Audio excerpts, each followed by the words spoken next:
សូមថ្វាយបង្គំព្រះដ៏មានព្រះភិក្ខជាអរហន្តសម្មាសម្ពុទ្ធអង្គនោះមនាលភិក្ខុទាំងឡាយបុគ្គលមិនលះបង់ធម៌5យ៉ាងមិនគួរដើម្បីធ្វើជាច្បាស់នៅទុតិយាឈាននៅតតិយាឈាននៅចតុតាឈាននៅសោតាបត្តិផលនៅសកតាគិមីផលនៅអនាគិមីផលនៅអរហន្តធម៌5យ៉ាងគឺអ្វីខ្លះគឺកំណាញ់អាវាសមួយ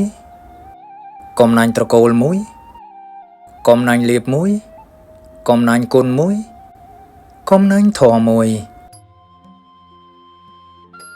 មនាលភិក្ខុទាំងឡាយ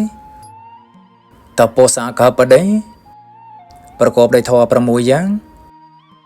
ជាអ្នកអសង្ស័យក្នុងព្រះតថាគតជាអ្នកឃើញអមតាធម៌ហើយធ្វើឲ្យជាច្បាស់នៅអមតាធម៌6យ៉ាងតើអ្វីខ្លះគឺសក្តិជ្រះថ្លាមិនញាប់ញ័រក្នុងព្រះពុទ្ធមួយសក្តិជ្រះថ្លាមិនញាប់ញ័រក្នុងព្រះធម៌មួយសក្តិជ្រះថ្លាមិនញាប់ញ័រក្នុងព្រះសង្ឃមួយសិលដ៏ប្រសើរមួយញាណដ៏ប្រសើរមួយវិមុតតិដ៏ប្រសើរមួយមនាលភិក្ខុទាំងឡាយបុគ្គលក៏មិនលះបង់នៅធម៌3នេះហើយមិនគួរលះបង់ជាតិលះបង់ជរាលះបង់មរណៈបានទេធម៌ទាំង3ទៅដូចម្ដេចគឺមិនលះបង់រាគៈមួយ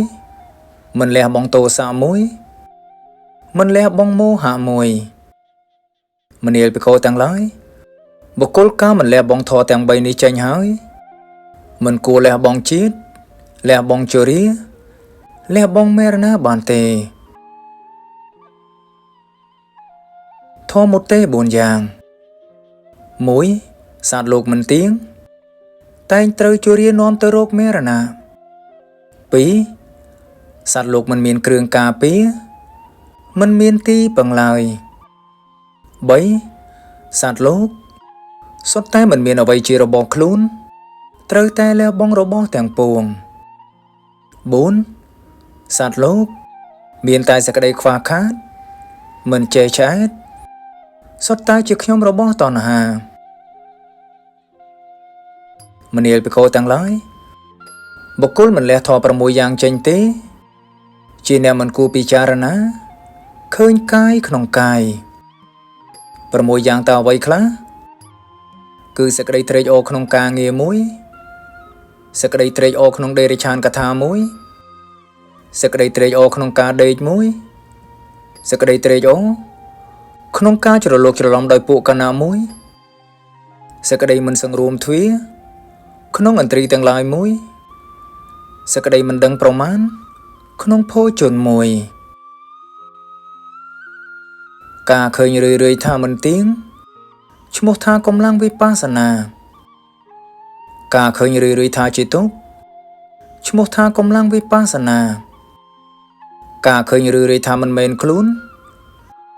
ឈ្មោះថាកម្លាំងវិបស្សនាការឃើញរឿយៗថាគួរនឿយណាយឈ្មោះថាកម្លាំងវិបស្សនាការឃើញរឿយៗថាជាគ្រឿងប្រាជ្ញាដំរេកឈ្មោះថាកម្លាំងវិបស្សនាការឃើញរឿយៗថាជាទីរំលត់ទុក្ខឈ្មោះថាកម្លាំងវិបស្សនា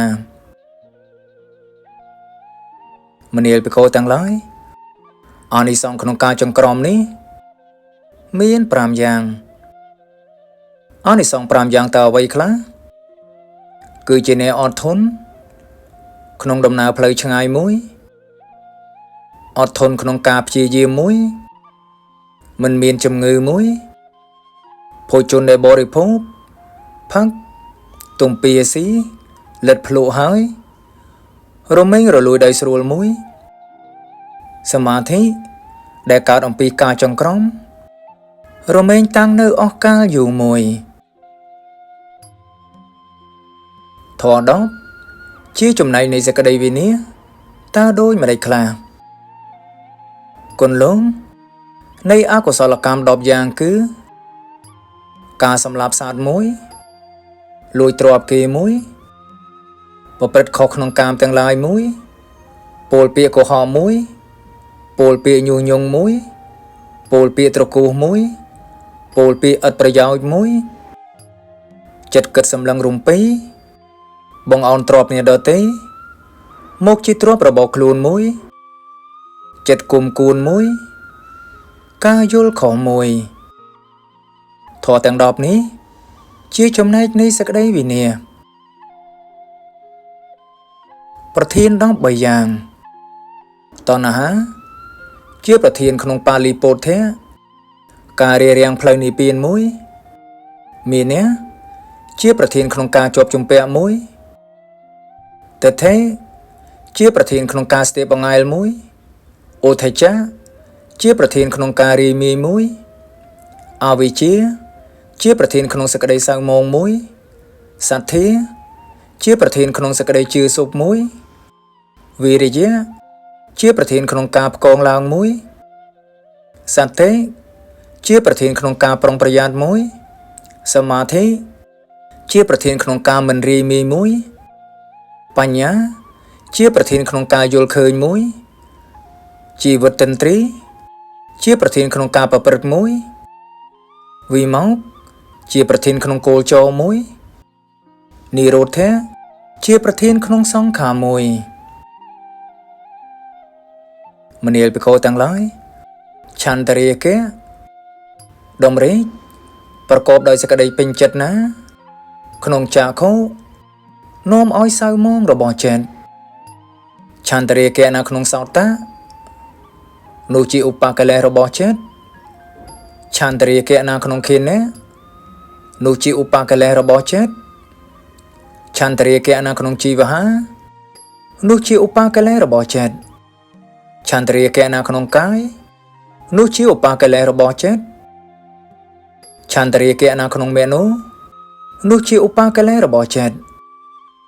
មនាលភិក្ខុទាំងឡាយកាលណាបភិក្ខុលះបង់នៅឧបកិលេសរបស់ចិត្តក្នុងហេតុទាំង6នេះបានហើយជារបស់ភិក្ខុនោះតែបង្អន់ទៅរកនេក្ខមៈផងជាចិត្តអប់រំក្នុងនេក្ខមៈផងជាចិត្តគួរដល់ភាវនាកម្មប្រកបក្នុងធម៌ទាំងឡាយដែលខ្លួនក៏បីធ្វើជាច្បាស់ដោយប្រាជ្ញាដ៏ឧត្តមផងធម៌មានតណ្ហាជាមូល9បណ្ដាធម៌ទាំងនោះធម៌មានតណ្ហាជាមូល9តើដូចម្ដេចការស្វែងរកកើតមានព្រោះអាស្រ័យតណ្ហាមួយលៀបកើតមានព្រោះអាស្រ័យការស្វែងរកមួយសេចក្តីត្រេះរិះកើតមានព្រោះអាស្រ័យលៀបមួយ